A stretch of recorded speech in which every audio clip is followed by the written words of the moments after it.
आपल्या महाराष्ट्रात ना उन्हाळा सुरू झाला का बायकांचं सगळं काही सोडून वाळवणाची तयारी सुरू होते. तर तसंच मी पण आज वाळवणाचा एक पदार्थ बनवायला घेतलेला आहे. जसं की आपल्याकडे अशी प्रथाच आहे की वाळवणाच्या सगळ्यात पहिला पदार्थ सांडगे म्हणजे वडे घालतात आणि त्या पदार्थापासूनच बाकीच्या पदार्थांना सुरुवात होते. तर मी आज सांडगे बनवायला घेतले. तर सगळ्यात अगोदर हिरवी मिरची, लसूण, कोथिंबीर, जिरे, ओवा याची मी एक पेस्ट बनवून घेतली आणि त्यामध्ये मुगाची डाळ आणि हरभऱ्याची डाळ रात्री भिजत घातली होती.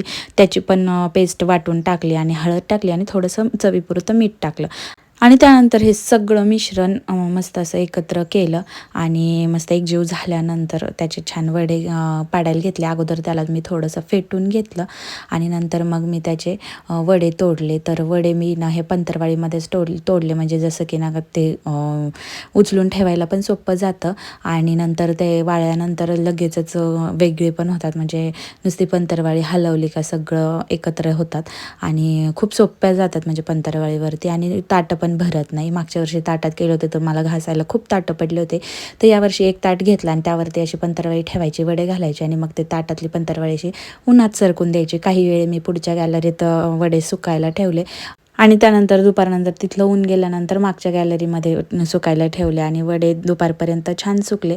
आणि मला नेक्स्ट डेला बनवायचे होते बटाट्याचे वेफर्स आणि कीस. तर 5 किलोचे मी बटाट्याचे वेफर्स बनवणार होते आणि 5 किलोचा कीस. तर मी त्यासाठी ना बटाटे पण छिलायला घेतले.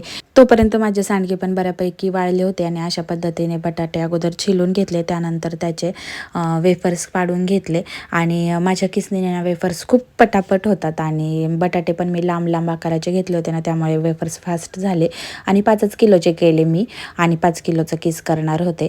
तर उद्याच्या व्हिडिओमध्ये मी तुम्हाला तुमच्यासोबत डिटेल ते पण शेअर करणार आहे की मी वेफर्स वगैरे कसे केले आणि कसे झाले माझे वेफर्स ते पण शेअर करणार आहे. तर तुम्ही फॉलो केलं नसेल तर नक्की फॉलो करून ठेवा आणि यूट्यूबवर पाहणाऱ्यांनी सबस्क्राईब करून ठेवा.